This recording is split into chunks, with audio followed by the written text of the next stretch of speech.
Barak the Yahweh, Barakatha, Yehoshua, Barak the Yahweh, Barakatha, Yehoshua, Ba Hashem, Rakakwadash, double honors to the apostles, the elders, salutations to you, sincere brothers, teaching in truth and sincerity.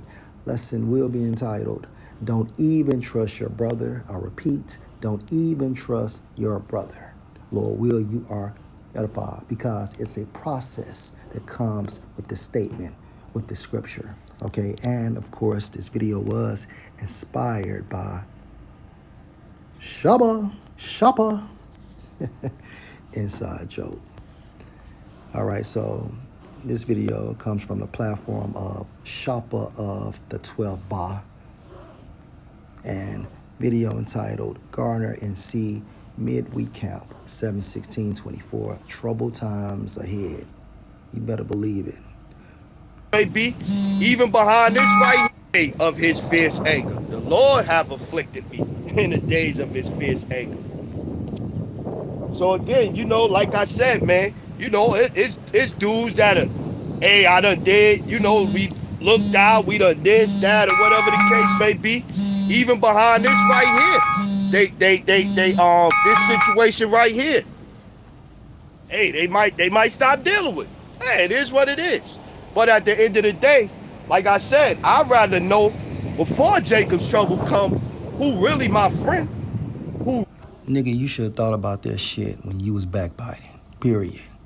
You know, now you got out here on the highways and the byways on 7/16/24 talking about what you didn't do, you know, and what you was trying to do. Okay, and at the end of the day, those brothers out there in Jersey got fucking receipts. Okay, and receipts goes into what? When you analyze that term receipts or receipt, it goes into to receive. And those brothers received audio messages on WhatsApp on how you was talking shit, okay, about Great Millstone. They got the fucking audio messages in regards of you talking shit about Great Millstone. Remember, receipts goes into receive. So they have the fucking audio messages. But prior to that, prior to their expose on you via the Holy Spirit, you stood out here on the highways and the byways for over an hour talking about what you meant, you know, and you were justifying your fucking self. You are extremely feminine, okay? Meaning what? No accountability. And when you come into Great Millstone, there is a fucking standard. And best believe everybody in GMS will not be saved because you got some niggas in Great Millstone too.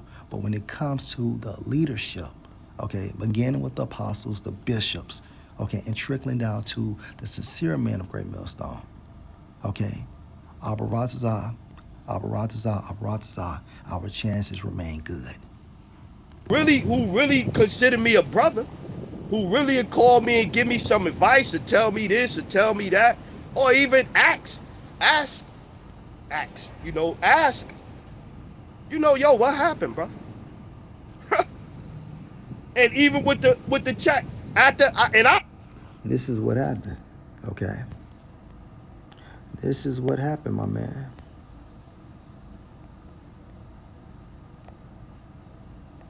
It's almost done. Basically, do some other man. I got to. All right, we're gonna listen to this because we got a couple of. And check this video out from Saints of Jersey 2, video entitled Saints of Jersey 2, Shoppa of the 12 turns out to be a snake. And how do we know? Based on their testimony, okay, and they have receipts. Audios, because we got. And the receipts are your own audio messages from WhatsApp. Prove all things, man. So on. Hey, man, I got the call from Elder Ayashar over the North Carolina region and Elder Hawaii last night. And, you know, they you know, had some things to say, different things, and he was already on their radar. He didn't, you know, do some other things or whatever. And that's you speaking about Gabar Dama. And the whole time, You was in front of the elders over there, Hawad and Ashiar, and you was being a snake then, you know? You got the audacity talking about you didn't receive a phone call inquiring about what's going on from your perspective. Well, wait a minute. You didn't give them the heads up that you were a fucking snake Let me get, when you were fellowshipping with them, with the brothers out there in Carolina. the one that I really want. Let me make sure I find it real quick. I think this is the one where he was talking about Saints and Jersey. Hey, Shalom, Malak, Yahba Shem, Yahshua Barakatah. Hey, did you see the video that Elder Apostle Ricard put out? Basically, he got the order, or he got the order from Elder Apostle Jahar, that all the affiliate camps, the affiliate brothers that want to be GMS is now GMS, considering they checking in or whatever. But y'all, we all GMS if we want to, if we want to be. If not, if we want to do our own thing, that's cool too. Just keep teaching correctly, he said, or if you go off, we want to get on y'all too. But so yeah, they basically saying, if you affiliate, you could be GMS if you want. Me, I ain't never even really thinking about it. I'd rather, I don't want to be told I can't teach in Ghana no more. That's what it is. You don't want to be told what to do. You don't want to fall in order. And it was said Gardner is only 15 minutes from a camp, okay? From a Great Millstone camp. Let's go back a little bit. It's almost done. We got some more. So I don't want to be told I can't teach in Ghana no more. And I got a good relationship with Elder. Why I check in already Meaning he don't want to be in order. with him. He tell me, Yeah, you supposed to check in. You supposed to report. But you was being deceitful. I listen to him, whatever he say, this and that. So, I mean, for me, it's just a point of putting the name on my title. I'm already doing everything like I'm in it anyway. So, I ain't really thinking, I really don't, you know what I'm saying? But I wanted to get your opinion or whatever on it. You're gonna be GMS Saints of Jersey. Shalom. You see that? Go ahead, you want to say something? Let me read the scripture here. This is Proverbs. This is Jeremiah 9:4 and the NLT. Beware of your neighbor, and the term neighbor is synonymous with brother. Okay, so we can actually say beware of your brother. Don't even trust your brother, for brother takes advantage of brother, and friend slanders friend.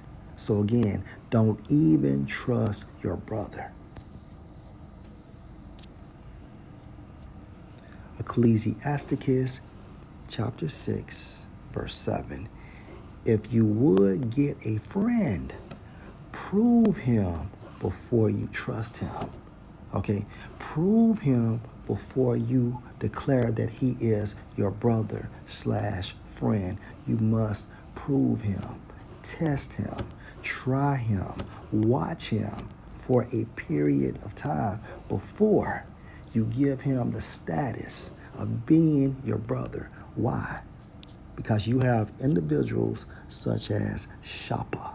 Okay? So again, if you would get a friend, prove him first and be not hasty to credit him. And it's the same mindset.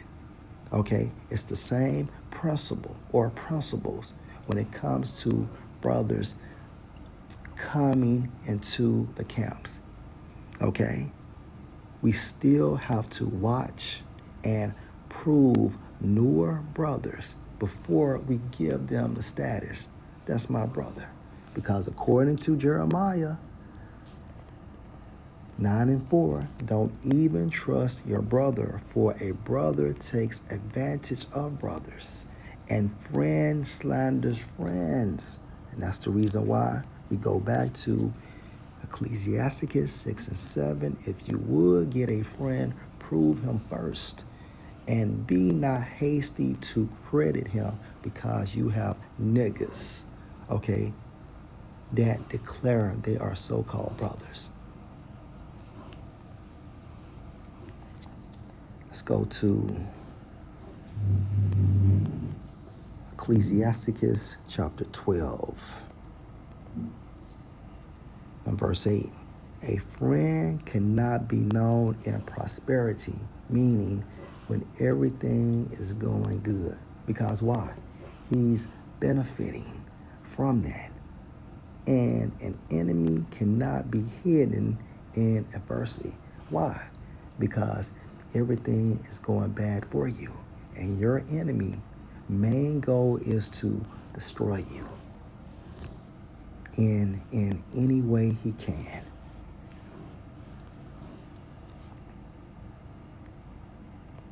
And that's the reason why when we go back to Ecclesiasticus chapter 6 and verse 7, if you would get a friend, prove him first, right? And be not hasty to credit him as being your brother. Ecclesiasticus chapter 37. Every friend say, I am his friend also. But there is a friend which is only a friend in name. Meaning what?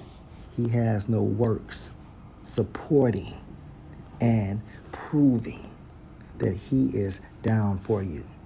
You know, he just hold a title of being your brother or your friend. However, when it comes to his works, you can't even depend on him. If you call, he don't call you back.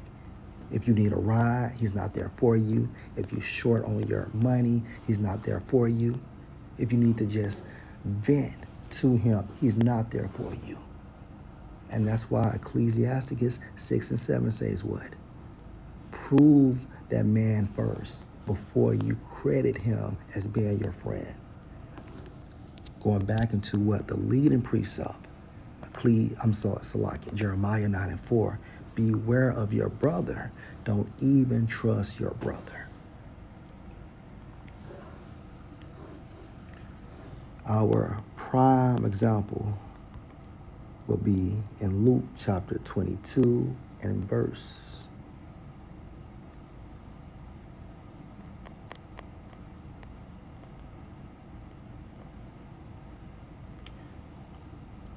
47.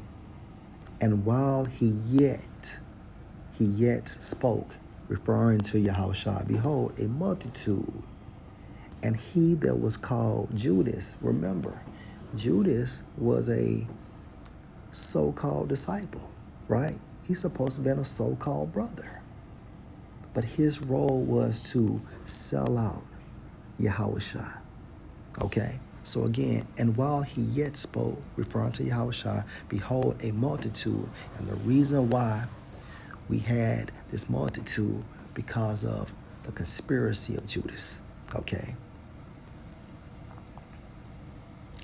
And he that was called Judas, one of the 12, went before them and drew near unto Yahushua to kiss him.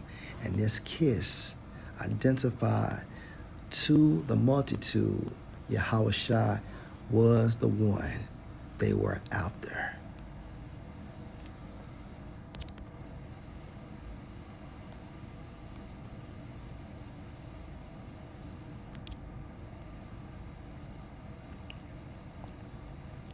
Verse 48, Luke 22 and 48. But Yahushua said unto him, Judas, betray you the Son of Man with a kiss? When they which were about him saw what would follow, they said unto him, Lord, shall we smite with the sword?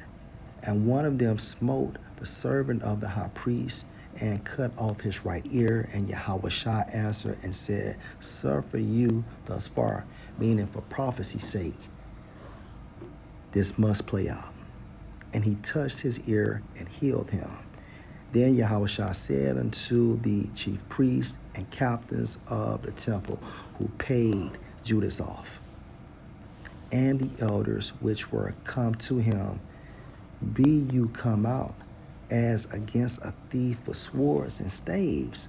When I was daily with you in the temple, you stretched forth no hands against me. But this is your hour and the power of darkness. So we know via the Spirit that Yahushua already knew what Judas would do. However, for prophecy's sake, this event had to play out to get to where we are at now. But the point, nevertheless, is Jeremiah 9:4, beware of your brother. Don't even trust your brother before you prove him. Okay?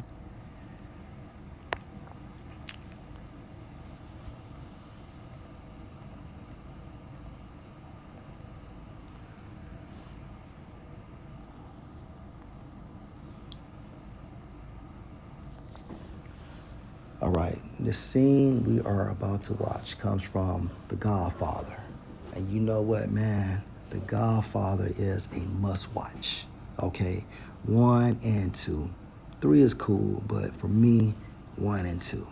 Now, the point for this scene is, right, the Godfather's son was murdered because he was offered a proposition and he wasn't feeling it. So his so-called friend, okay, worked behind the scenes to have his son murdered, to have him murdered in order to get what he wanted, okay? And at this meeting, he had exposed himself.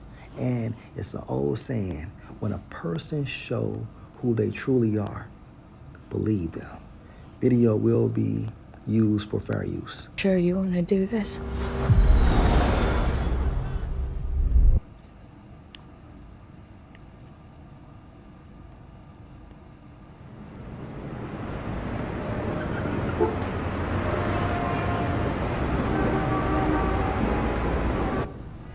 Don Bassini, I want to thank you for helping me organize. Pay close attention to Don Bazzini, okay? He's a snake, okay? He's a shopper. Shopper? This meeting here today, and also the other heads of the 5 families from New York, New Jersey. Carmine Cuneo from the Bronx, and Brooklyn, Philip Tattaglia.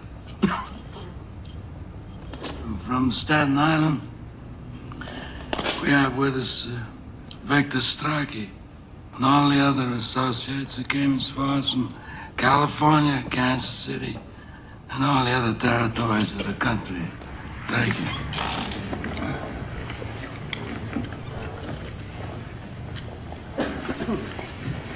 How did things ever get so far? I don't know. It was so unfortunate, so unnecessary. Bro, look how cold this shit is, right? That scene is a lesson on strategy and negotiation. Don Corleone knew he would be pressured to give in to the drug business, and he took that opportunity to arrange the safe return of Michael, which was his sole purpose all along. I've watched this movie hundreds of times, and it never ceases to teach me something new. Same thing for me. What a masterpiece. This is a fucking masterpiece, right? And this movie shows you how to see things before the move has been played, okay? Godfather 1, Godfather 2. These are fucking masterpieces. It's beyond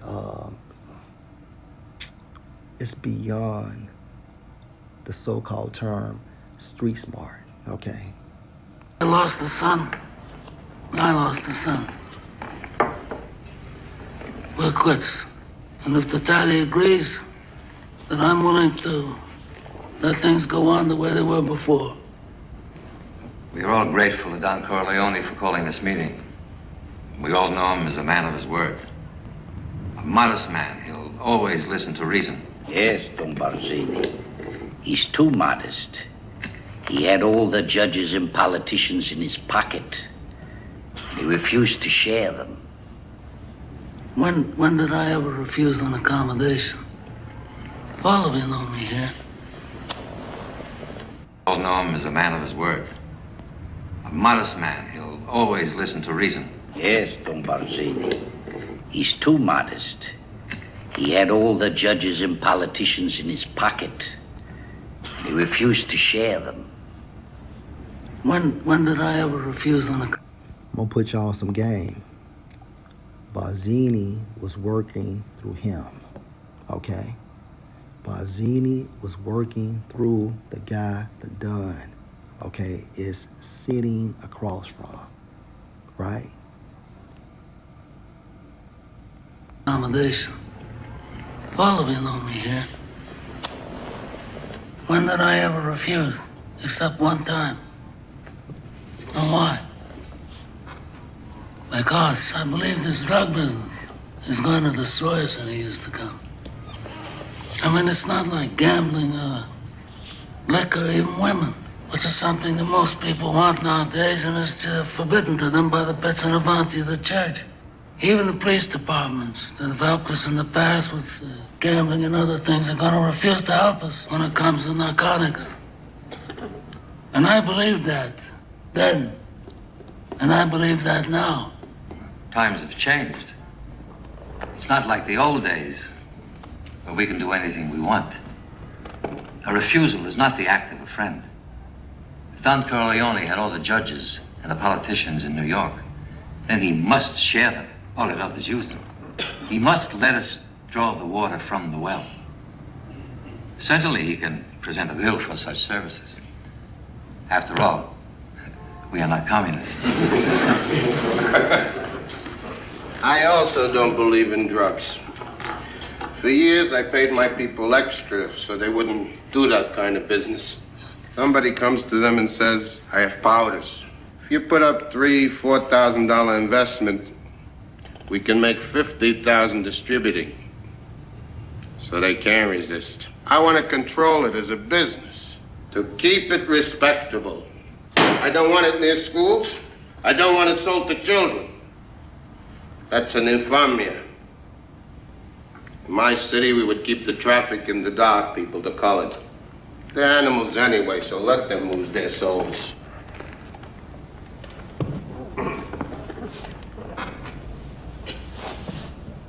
I hope that we could come here and reason together. And as a reasonable man, I'm willing to do whatever's necessary to find a peaceful solution to these problems. Then we are agreed. The traffic in drugs will be permitted, but controlled. And Don Corleone will give her protection in the East, and there will be the peace. But I must have strict assurance from Corleone. As time goes by and his position becomes stronger, will he attempt any individual vendetta? Look, we are all reasonable men here. We don't have to give assurances as if we were lawyers. You talk about vengeance.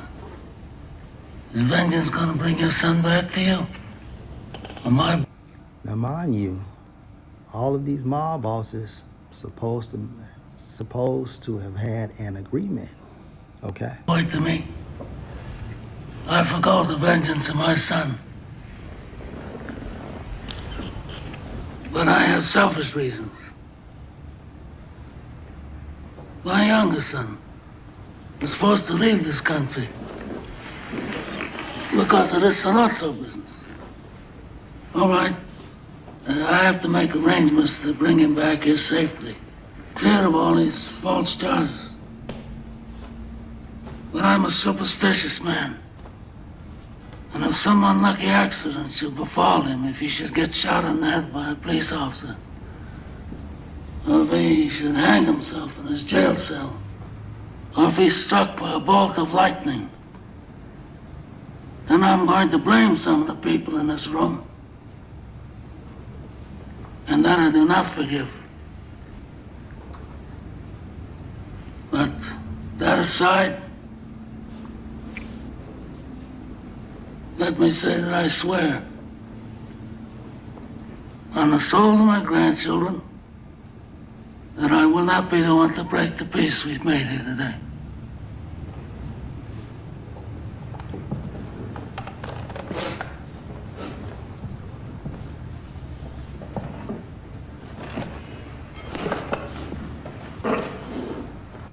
And if I can add, Bazzini gave himself up at this meeting, right? By making his points. Okay, that's how the Don figured out it was him all along, because he know that the guy he's about to greet, okay, had no intelligence to outsmart his son.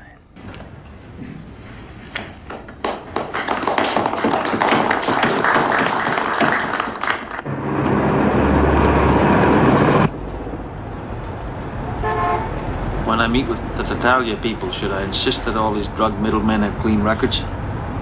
Mention it. Don't insist. Bazzini's the man who knew that without being told. You mean Tatalia? Tatalia's a pimp.